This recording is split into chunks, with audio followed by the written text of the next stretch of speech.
En 1969, el presidente y dictador de ese entonces, Juan Velasco Alvarado, implementó una reforma agraria en Perú. Esta acción condujo a la expropiación de 10,5 millones de hectáreas, lo que equivalía al 56% de la tierra agrícola, de acuerdo con el Instituto de Estudios Peruanos. Durante este periodo, las haciendas se convirtieron en cerca de 1.200 cooperativas o empresas asociativas. Sin embargo, muchas de ellas fracasaron y terminaron siendo divididas o abandonadas. Según un estudio del INEI, este periodo se caracterizó por un retroceso tecnológico significativo, con impactos negativos en la producción agropecuaria. En solo un año, Perú perdió el 17% de su producción agrícola, la inversión extranjera se desplomó a mínimos históricos y la inflación se convirtió en un serio problema para el país. Todo esto se debió a una ideología que se aplicó sin tener en cuenta la realidad contextual del país.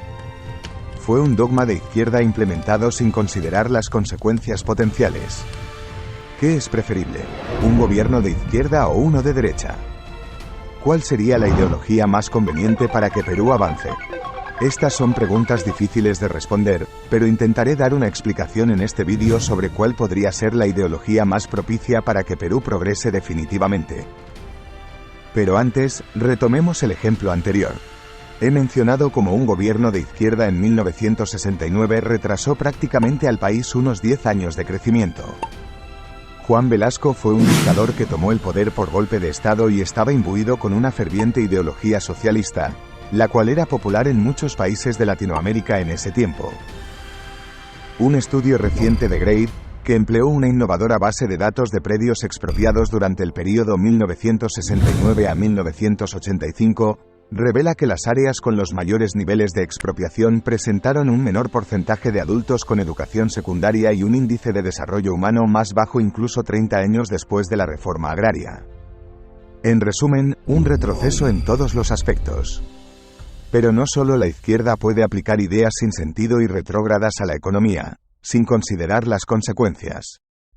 También la derecha puede tener repercusiones perjudiciales para sus ciudadanos. Para ilustrar este punto, veamos el caso de Chile. En 2019, los jóvenes chilenos tomaron las calles en protesta después de que el presidente Sebastián Piñera anunciara un aumento de 30 pesos en el precio del metro. Esta alza generó descontento en la sociedad, pero el conflicto escaló rápidamente al reflejar una serie de problemas estructurales y desigualdades más profundas en el país. Los primeros actos de protesta fueron evasiones masivas al pago del metro, principalmente realizadas por estudiantes. Pero pronto las manifestaciones se volvieron más extensas y violentas, con multitudes en las calles, incendios en estaciones de metro, saqueos y enfrentamientos con la policía. Las protestas se extendieron por todo el país, donde millones de personas expresaron su frustración con la desigualdad económica, los bajos salarios, el alto costo de vida, la privatización y el sistema de pensiones. El gobierno de Sebastián Piñera respondió con estados de emergencia, toques de queda y la presencia militar en las calles, una situación que no se había visto desde la dictadura de Pinochet. Pero, ¿por qué Chile enfrentó este problema si su economía se basa en el libre mercado y en una mínima intervención del Estado? Aunque Chile tiene una calidad de vida superior al promedio de la región, es uno de los países mejor educados y cuenta con un alto PIB per cápita, su propuesta claramente de derecha en los últimos 35 años, aplicada sin considerar el contexto del país, ha tenido sus fallos. Los ciudadanos chilenos enfrentan una alta desigualdad social, un sistema educativo costoso, un sistema de pensiones insuficiente y un sistema de salud accesible solo para las personas con dinero, entre otros problemas. Por lo tanto, aunque el gobierno de derecha de Chile ha tenido cierto éxito en términos económicos, no ha logrado satisfacer plenamente a sus ciudadanos. Hasta ahora, hemos visto cómo un gobierno de izquierda en Perú no tuvo éxito porque dejó al país en la pobreza, y un gobierno de derecha en Chile, a pesar de proporcionar mayores posibilidades económicas, enfrenta problemas de desigualdad social y excesiva privatización. Pero, ¿qué sucedería si observamos a un gobierno de izquierda que aplicó ideas de derecha para superar la extrema pobreza? El milagro económico de China comenzó en la década de 1970 con una serie de reformas económicas lideradas por el líder del Partido Comunista, Deng Xiaoping. A pesar de contar con una población muy trabajadora, el país era pobre y la gente sufría de hambre. Tras la muerte de Mao Zedong en 1976, Deng Xiaoping comenzó a distanciarse de las políticas de la revolución cultural y a impulsar reformas para modernizar la economía china. Deng introdujo la política de reforma y apertura, destinada a abrir China al comercio exterior e introducir el libre mercado en su economía, aunque bajo un significativo control estatal. Se permitió que las empresas estatales operaran de manera más independiente, establecieran sus propios precios y retuvieran parte de sus ganancias. Algunas regiones y ciudades se convirtieron en zonas económicas especiales, donde las políticas capitalistas se implementaron con mayor fuerza para atraer inversión extranjera. Esto significa que China, una economía basada en el comunismo, una ideología que estaba demostrando ser ineficaz, se adaptó para abrirse a un nuevo mercado. Tomaron ideas de una ideología de derecha y la implementaron exitosamente en su gobierno. Hoy, China es la segunda superpotencia mundial y compite con Estados Unidos por la supremacía política y económica global. Y hablando de Estados Unidos, este también se puede tomar como un ejemplo contradictorio. El país que se presenta como el promotor del libre mercado mantiene grandes contradicciones en su propia ideología. Si bien aboga por la libre competencia empresarial, impone altos aranceles a empresas extranjeras para proteger a las compañías internas de la competencia. Además, Estados Unidos, el promotor del libre mercado, impone sanciones a países y empresas cuando le conviene. Incluso este país no puede seguir su propia ideología al pie de la letra.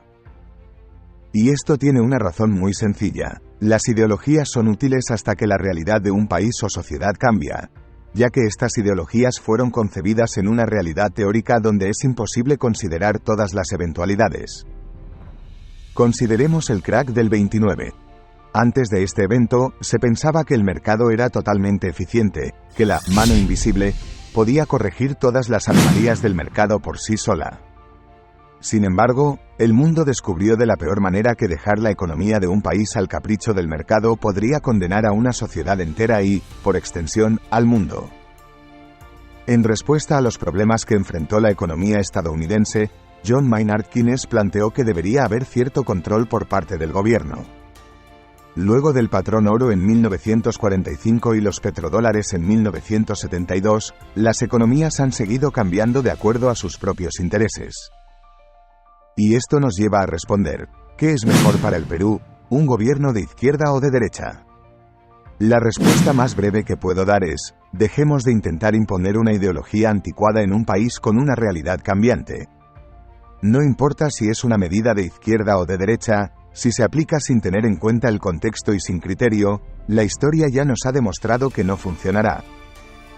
En Perú, debemos dejar de creer que las ideas de izquierda son intrínsecamente más justas para los pobres, o que las ideas de derecha son las más eficientes económicamente, sin considerar que funcionaría mejor en nuestro país. No me malinterpreten, no digo que no debamos tener una forma de pensar.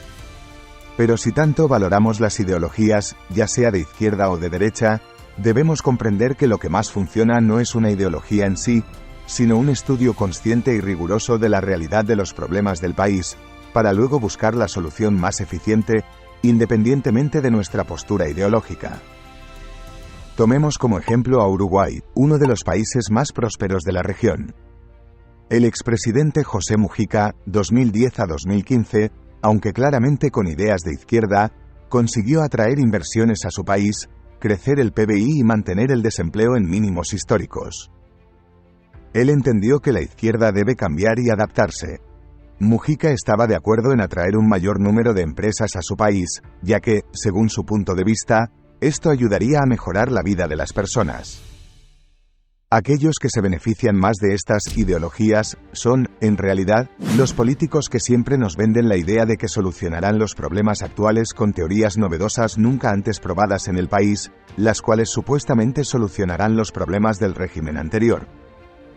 A los políticos les encantan estas ideologías, porque polarizan al país con un discurso simple y fácil de entender para una población que, con todo el respeto que se merecen, a menudo se muestra apática ante los problemas políticos del país.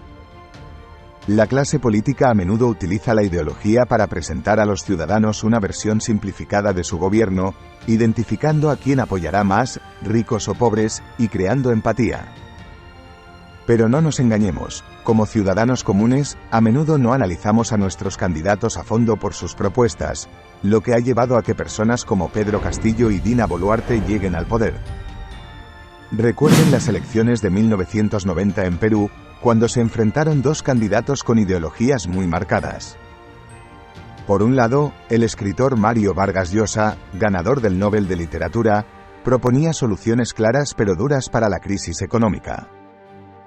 Por otro lado, Alberto Fujimori, un recién llegado en la política, adoptó una estrategia de polarización, presentándose como el candidato de los pobres y prometiendo soluciones menos sacrificadas que las de Vargas Llosa. La población se dividió entre el candidato de derecha y el de izquierda. Fujimori ganó y terminó aplicando las mismas medidas que Vargas Llosa había propuesto. Entonces, ¿qué es mejor para nosotros, un régimen de izquierda o uno de derecha? En mi opinión personal, debemos aspirar a una ideología de la practicidad, una que se adapte a la realidad económica, cultural y política de una nación que es intrínsecamente diferente a otras.